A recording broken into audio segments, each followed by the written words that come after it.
Hello everyone. During this presentation, I'll be taking you through the definition of fake news, the effect it has on Facebook, and the effect it has on the recent election and the events surrounding the election. I will end the presentation by tying that into how fake news plays into our right to the freedom of expression. I hope you all enjoy, and thank you for listening.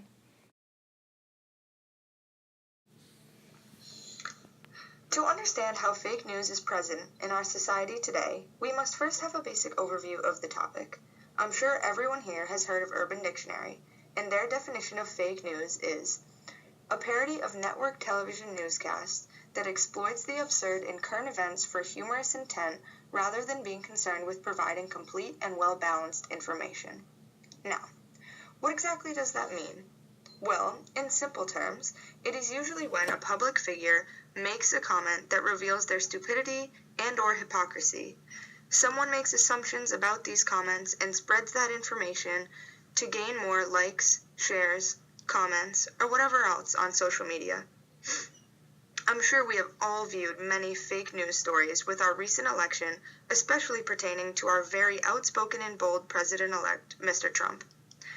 Now, a lot of people confuse fake news with news satire, and this is dangerous because fake news websites are websites that publish hoaxes, propaganda, and disinformation to increase web traffic through sharing on social media.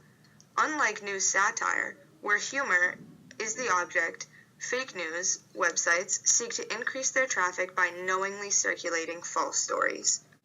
In the simplest of terms, fake news is doing it on purpose to get more attention. On this slide, I will attempt to break down the role Facebook had during the recent election.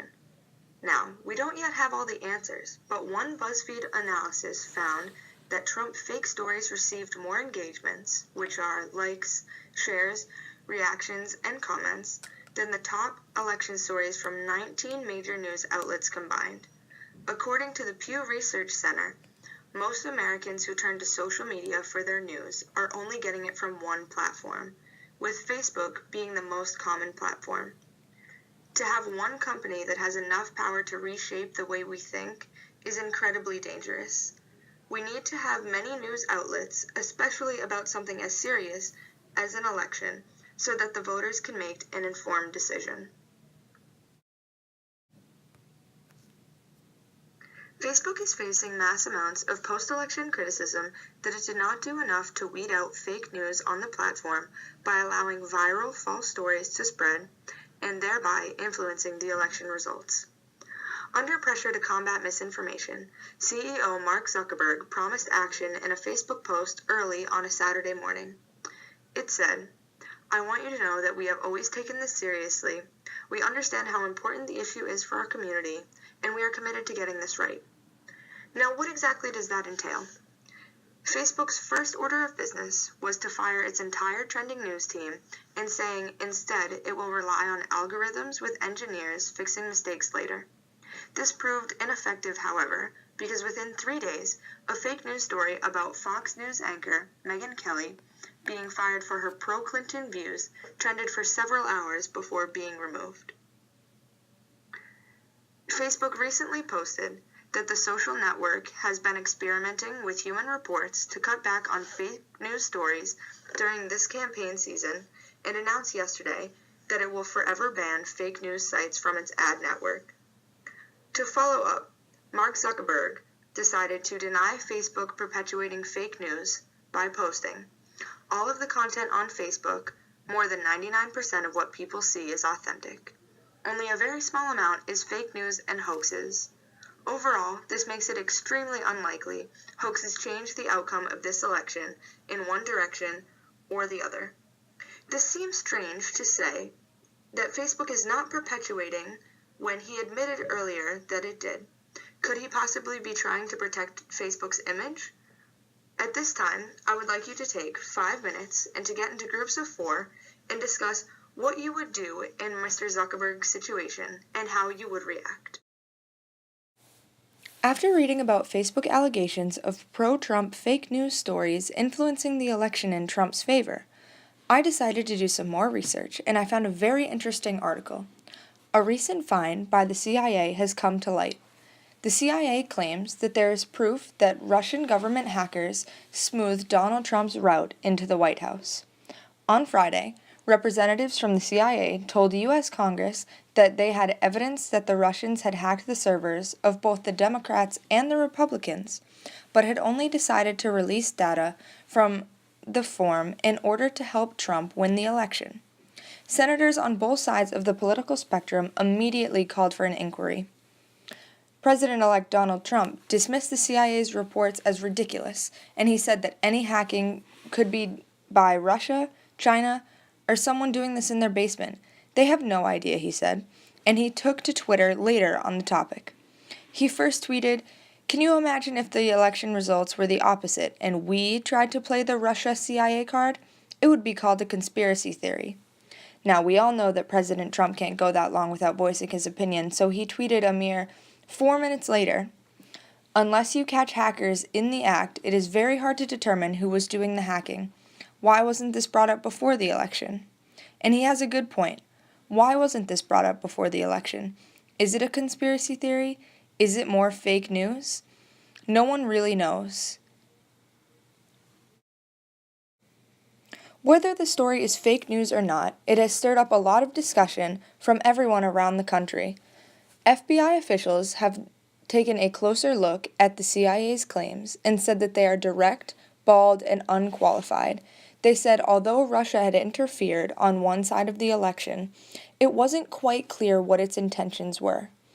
No matter whether this was blown out of proportion, the members of the Electoral College have decided to hold an intelligence briefing before they vote on December 19th to confirm Trump into office. The college, made up of 538 members, could, in theory, change the course of the election by refusing to elect Trump. Now, chances of this are very slim, but if it were to happen, it would be monumental.